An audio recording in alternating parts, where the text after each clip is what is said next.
Hallelujah. Praise the lord. प्रभु आप सबको आशीष करे।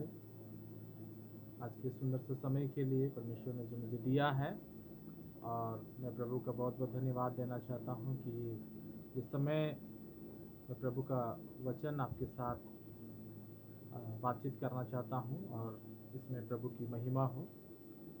तो आइए हम एक वचन की तरफ ध्यान देंगे और मैं आपके लिए पढ़ना चाहता हूँ लूका रचित सुसमाचार उसका 24 अध्याय उसका पहला वचन में ऐसा लिखा हुआ है, परंतु सप्ताह के पहले दिन बड़े भोर को वह उन सुगंधित वस्तुओं को जो उन्होंने तैयार की थी लेकर कब्र पर आई। तो यहाँ पर हम एक विशेष बातों को ध्यान देंगे। सुगंधित वस्तुएं। ये सुगंधित वस्तुएं का मतलब होता है हमारे आत्मिक ग्रोथ से, आत्मिक बातों से, हमारी प्रार्थना से, हमारे उपवास, हमारे समर्पण की ज़िंदगी को दर्शाता है। और ये वे लोग हैं जो कि यीशु मसीह के मर जाने के बाद वो बहन लोग हैं, वो औरतें थी जो यीशु मसीह के रहने के दिनों में वो लगातार उनकी सेवाई किया करती थी। और ये बहन लोग प्रभु यीशु मसीह के कब्र में सुगंधित वस्तुओं को लेकर के जा रही है। आज मैं आपको बताना चाहता हूँ ये सुगंधित वस्तुओं के बारे में जो हमारे आत्मिक समर्पण को दृष्टांत में आता है, वो हमें प्रभु के पास लेकर के जाना चाहिए। बट ये बहन लोग क्या कर रहे हैं? कब्र में लेकर के जा रहे हैं। ये विश्वासी लोग क्या कर रहे हैं? कब्र में लेकर के जा रहे हैं। कब्र जो एक जहाँ पर लाश रखी जाती है, लोग मर जाते हैं, वहाँ पर रखने वाले स्थान को कब्र कहा जाता है। आपको एक कहानी मैं आपको बताना चाहता हूँ कि जब यीशु मसीह एक ग्रीसिनियों के देश में जब पहुँचते तो वहाँ पर एक दुष्ट आत्मा से भरा हुआ व्यक्ति जिसके अंदर सेना समाई हुई थी, वो रात दिन लिखा है कि कब्र में ही रहा करता था।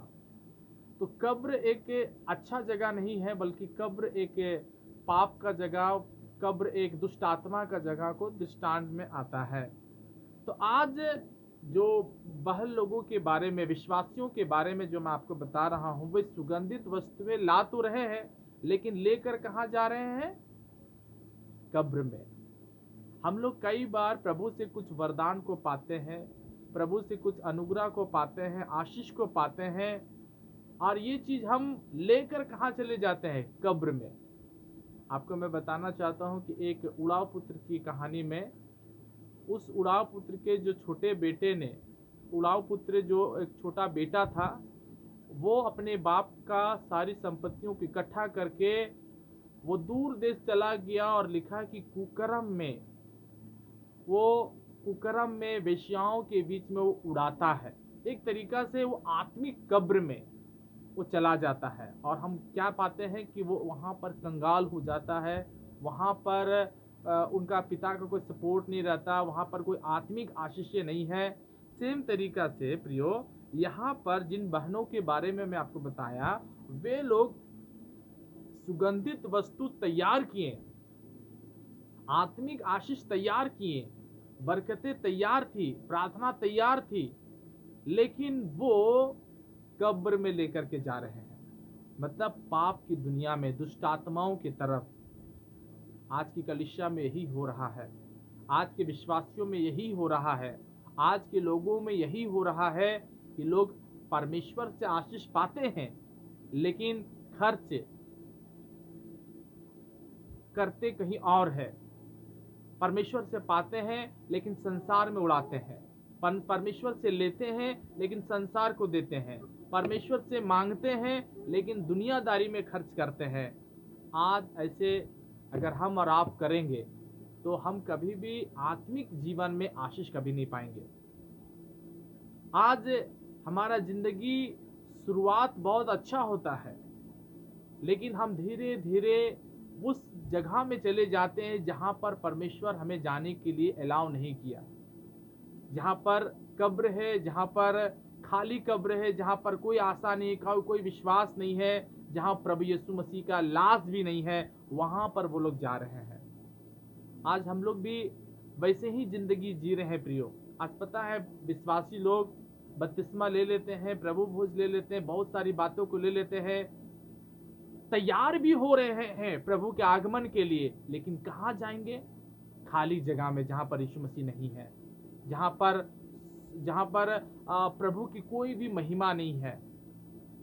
आज सारे लोग बोलते हैं कि हम स्वर्ग जाएंगे, स्वर्ग जाएंगे, स्वर्ग जाएंगे, लेकिन आपको मैं बताना चाहता हूं कि आप भले स्वर्ग के लिए आप बोल रहे, ये बहन लोग भी यीशु मसीह को देखने के लिए जा रहे थे, लेकिन कहाँ जा रहे? स्वर्ग यीशु मसीह को देखने के लिए कब्र में। यीशु मसीह कहाँ है? कलीसिया में है। वो 7 दिवटों के बीच में चलने फिरने वाला परमेश्वर है। वो हमारे बीच में डेरा करने वाला परमेश्वर है। परमेश्वर ने कहा, क्या तुम नहीं जानते हो कि तुम परमेश्वर के मंदिर हो और परमेश्वर का आत्मा तुम में वास करता है?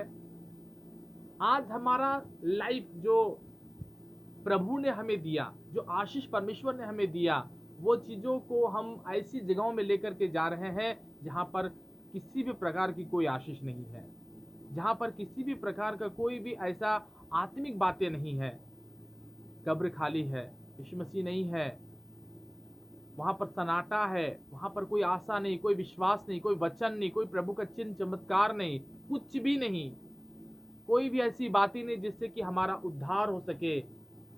और उस जगह में हम सुगंधित वस्तु को लेकर के जा रहे हैं। उस जगह में हम परमेश्वर का दिए हुए गिफ्ट को, परमेश्वर का दिया हुआ वरदानों को लेकर के जा रहे हैं।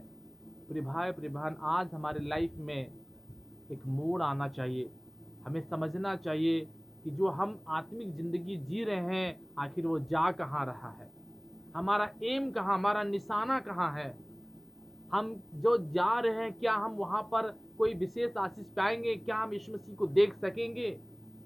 अगर आप स्वर्ग ही जाना चाहते हैं तो आप क्या क्या वहां स्वर्ग जाकर के आप यीशु मसीह को क्या देख सकेंगे? क्या आप सच में, आपको ऐसा लगता है कि आपका परिश्रम, आपका तैयारी आपको स्वर्ग लेकर जा रहा है? इनकी तैयारी इनको कब्र लेकर जा रहा है। इन बहनों की तैयारी, ये तैयारी बहुत अच्छी की है, सुगंधित वस्तु तैयारी की है, बहुत आत्मिक जीवन, लेकिन इसकी तैयारी कहाँ जा रही है? कब्र में। हम लोग भी बहुत प्रेयर करते हैं, वचन पढ़ते हैं, उपवास रखते हैं, लेकिन सब मिलाकर हम लोग कहाँ जाते हैं? कब्र में, व्यभिचार में, पाप में, मूर्ति पूजा में, रीति रिवाज में, और भी कई गलत कामों में हम ढुकते चले जा रहे, जाते चले जा रहे, दलदल में जा रहे, फंसते चले जा रहे हैं। आज हमारे लाइफ में एक चीज होना चाहिए कि हम, हमारा दौड़, हमारे जो परिश्रम है, हमारा जो समर्पण है, हमारी जो आत्मिक बातें हैं, वो कहाँ जा रहे हैं, उन चीजों की तरफ ध्यान देना चाहिए। पूरा पुत्र तैयारी तो किया, लेकिन गया कहाँ? कुकर्म में। आज हमारी आत्मिक आशीषें होनी चाहिए, ऐसी बातें होनी चाहिए जिससे कि हमारा लाइफ में बहुत आशीष मिले। हम दौड़े लेकिन जीते हैं। हम सिर्फ, हमारा दौड़ सिर्फ नहीं होना चाहिए कि हम दौड़ते चले जा रहे हैं, हम दौड़ते चले जा रहे हैं, दौड़ते चले जा रहे हैं। इनाम के लिए दौड़ना, हमें आशीष के लिए हमें दौड़ना है, स्वर्ग के लिए हमें दौड़ना है। आज बहुत सारे जवान भाई बहनों के जीवन भी यही है कि वो लोग कर तो रहे हैं, लेकिन लास्ट में हमारा क्या होगा, अंत में हमारा क्या होगा? क्या हम यीशु मसीह को देख सकेंगे? क्या हम यीशु मसीह से मिल सकेंगे? क्या यीशु मसीह से, आज हमारे यीशु मसीह वचन पढ़ने के लिए दिया, यीशु मसीह हमारे प्रेयर को सुन रहे, आज हमारी सारी बातों को सुन रहे, हमारी दौड़ को वो देख रहे हैं, लेकिन अंत में हम क्या यीशु मसीह को देख सकेंगे? आपको मैं बताना चाहता हूँ एक विशेष कहानी, जो कि मैं, पास्टर बेनी हिन के बारे में, उनका जो दौड़ धूप, उन्होंने खुद अपना स्टेटमेंट में दिया। वो अपनी गवाही लिखते हैं कि जब वो इतनी सारी हीलिंग प्रेयर मीटिंग किए और उनका जब तकलीफ हुआ शारीरिक, जब उनका हार्ट का जब सर्जरी हो रहा था, उन दिनों में वो स्वप्न देखते हैं।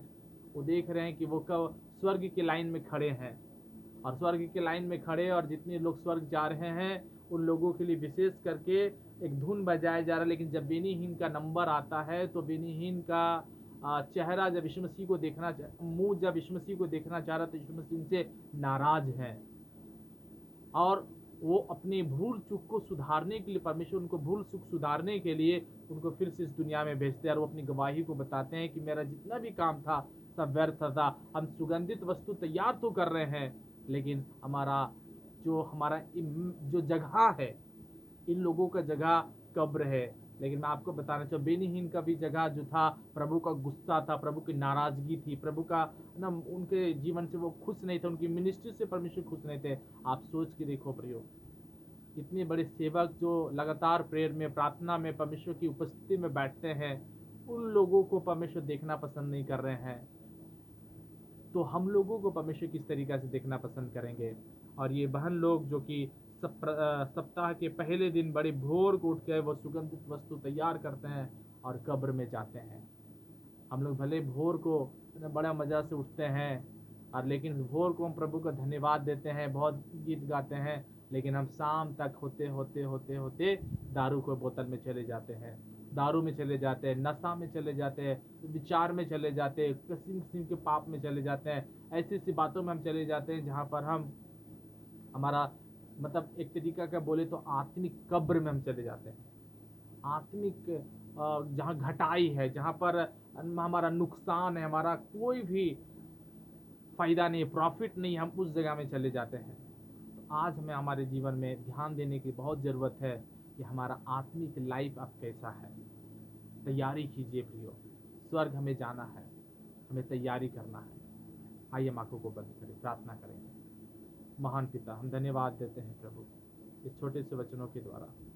तूने जो हमें शिक्षा दिया प्रभु कि हम अपनी तैयारी प्रभु जी अच्छी रीति से करें, हम वो तैयारी करके कब्र में ना चले जाएं, हम तैयारी करके नरक में ना चले जाएं। पिता परमेश्वर, हम प्रार्थना करें आज जो ये वचन को सुन रहे हैं, इन सब लोगों को बड़ी आशीष कर प्रभु, और ये वहाँ से आज से प्रभु इनके जीवन में प्रभु एक टर्निंग लाइफ, एक मोड़ आने पाए, ये छोटा सा वचन इनके दिल में एक बहुत बड़ा जगह बनाने पाए। प्रभु जी धन्यवाद देते हैं, आशीष कर यीशु के नाम में, आमीन। Praise the Lord. सबको जय मसीह की। परमेश्वर आप सबको आशीष करे।